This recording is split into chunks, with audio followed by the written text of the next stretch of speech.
Good morning.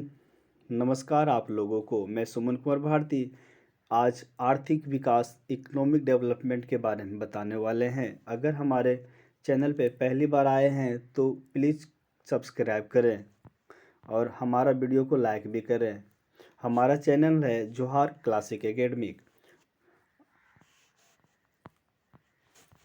अगर subscribe नहीं किए हैं तो प्लीज़ सब्सक्राइब कर लें। पहला प्रश्न है कि कौन सी पंचवर्षीय योजना पूर्ण रूप से विफल रही है? तीसरी, दूसरी, चौथी या पाँचवीं? तो तीसरी पंचवर्षीय योजना पूर्ण रूप से विफल रही है, जो ऑप्शन ये सही है। विफल होने का कारण यह था कि भारत चीन का युद्ध चल रही थी, भारत पाकिस्तान का भी युद्ध, और भारत में सूखा पड़ गया था, जिसके वजह से तीसरी पंचवर्षीय योजना का जो मॉडल जॉन सैंडी और सुखमय चक्रवर्ती मॉडल पर आधारित था।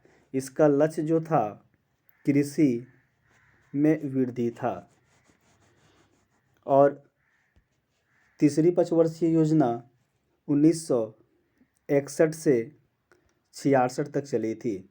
दूसरी पंचवर्षीय योजना का मॉडल 1956 से 61 था और चौथी पंचवर्षीय योजना का मॉडल 1969 से 74 था।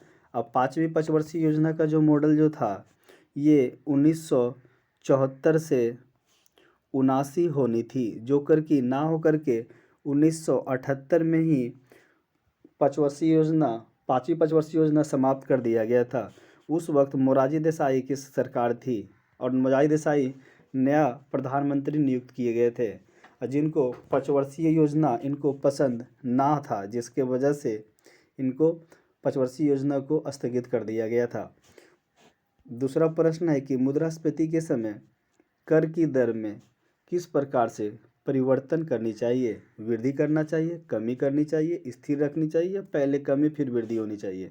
तो इसका आंसर जो हो जाएगा सी हो जाएगा, स्थिर रखनी चाहिए। और मुद्रास्फीति का मतलब होता है कि मुद्रा का वैल्यू घट जाना, और इसलिए मुद्रा का वैल्यू घट जाता है मुद्रास्फीति में, क्योंकि जिस सामान आप खरीदने जाते हैं उसका दाम बाज़ार में बहुत ज़्यादा होने की वजह से हम लोग कहते हैं कि ये मुद्रास्फीति का कारण है। भारत का सबसे बड़ा व्यापारिक भागीदार कौन सा देश है? श्रीलंका, बांग्लादेश, ब्रिटेन व चीन? इसका आंसर चीन हो जाएगा। पहला नंबर पे चीन आता है और दूसरा नंबर पे यूएई आता है, संयुक्त अरब अमीरात। और भारत का जो पहला बड़ा व्यापारिक देश चीन जो है, इसका आयात अगर पूछे तो इसका आयात जो है और निर्यात इसका 3.3 है और आयात जो है 16.9 है।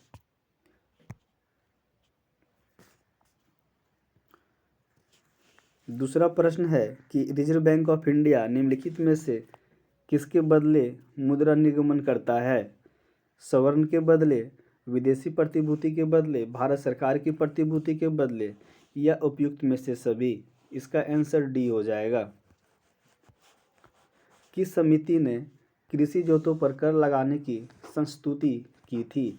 राज्य समिति, रंगराजन समिति, महाजन समिति या मीरा सेठ समिति? तो इसका आंसर हो जाएगा राज्य समिति।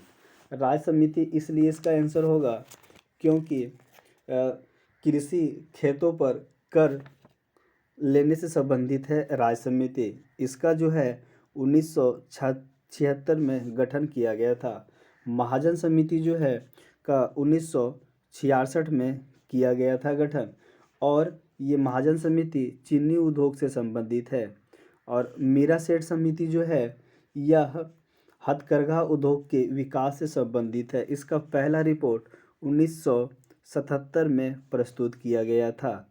रंगराजन समिति जो है ये विनिवेश के संदर्भ में सिफारिश करने के लिए सरकार द्वारा गठित किया गया था, और रंगराजन समिति 1993 में गठन किया गया था। अगला प्रश्न है कि हिनार्थ प्रबंध का अर्थव्यवस्था पर क्या प्रभाव पड़ेगा? मांग में वृद्धि, मांग में कमी, तरलता में या मुद्रास्फीति में कमी? तो इसका आंसर हो जाएगा मांग में वृद्धि, जो ऑप्शन सी सही है। हीनार्थ प्रबंधन का मतलब होता है कि जो हमारे यहाँ जो बजट का जो घाटा जो होता है वो बजट जो घाटा में चला जाता है उसी को हम हीनार्थ प्रबंधन कहते हैं। और इसका भरपाई जो करता है बजट घाटा का वो केंद्रीय बैंक करता है। अगला प्रश्न है कि निम्नलिखित में से कौन सा सूचकांक वर्ल्ड इकोनॉमिक फोरम द्वारा जारी किया जाता है? समावेशी विकास सूचकांक, वैश्विक लैंगिक अंतराल सूचकांक, मानव पूंजी सूचकांक। तो इसका आंसर जो हो जाएगा सी हो जाएगा। इनमें से सब सही है। समावेशी विकास सूचकांक, वैश्विक लैंगिक अंतराल सूचकांक, मानव पूंजी सूचकांक।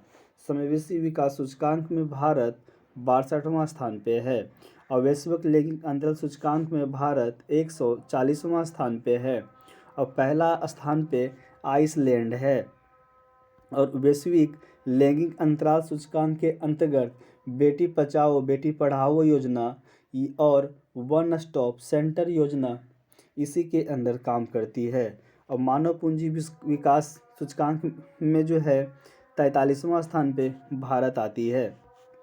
अगला प्रश्न है कि निम्नलिखित में से कौन सा योजना डिजिटल इंडिया की संकल्पना से संबंधित है?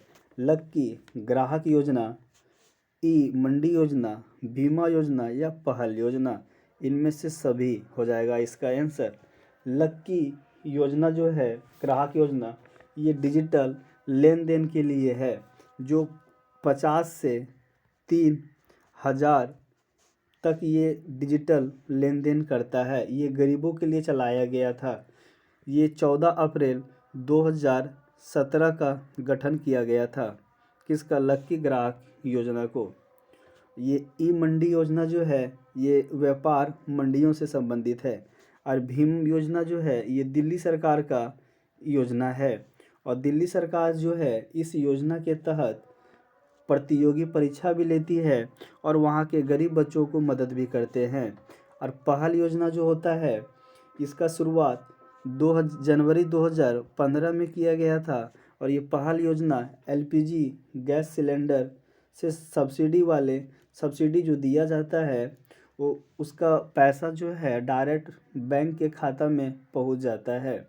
और इसका पहल योजना का सबसे पुराना नाम जो था DBTL था। अब इसका नाम पहल योजना कर दिया गया है। अगला प्रश्न है कि निम्नलिखित में से कौन सी योजना में बैंकिंग क्षेत्र के सहयोग से चलाई जा रही है? सुकन्या समृद्धि योजना, अटल पेंशन योजना या स्वर्ण मुद्रीकरण योजना या वरिष्ठ पेंशन योजना। इसका आंसर सभी हो जाएगा। ऐसा ये सुकन्या समृद्धि योजना जो है इसके अंतर्गत काम होता है कि अगर 10 साल से कम एज की लड़की अगर 250 रुपया की खाता खोलाती है तो उसे 7.6% का ब्याज मिलता है। अटल पेंशन योजना का शुरुआत 2015 में किया गया था, मई 2015 में। और स्वर्ण मुद्रीकरण योजना जो है ये 5 नवंबर 2015 को स्टार्ट किया गया था जो कि ये स्वर्ण जमा से संबंधित है। और वरिष्ठ पेंशन योजना का संबंध जो है ये जो 60 वर्ष प्लस कर चुके हैं उन लोग के लिए इस योजना का शुरुआत 2014 में मोदी जी किए हुए थे और ये अब अटल पेंशन योजना के अंतर्गत काम करती है। लास्ट प्रश्न है कि समन्वित ग्रामीण विकास कार्यक्रम IRDB किस वर्ष प्रारंभ किया गया था? तो इसका स्टार्ट जो किया गया था 23 जनवरी 1982 को किया गया था। ऑप्शन के अकॉर्डिंग देखा जाए तो ऑप्शन सी सही है। और समन्वित ग्रामीण विकास कार्यक्रम जो है ये ग्रामीण क्षेत्र में जो गरीब और भूखमरी लोग हैं जो भूखे सोते हैं उन लोग के लिए ये योजना विकास कार्यक्रम जो है ये काम करती है। और गरीब लोगों और भूखे जो ना सोए इसके प्रति ये काम करती है। दोस्त, ये वीडियो जैसा भी लगे आप नीचे कमेंट में अपना फीडबैक ज़रूर दें। इसके लिए शुक्रिया।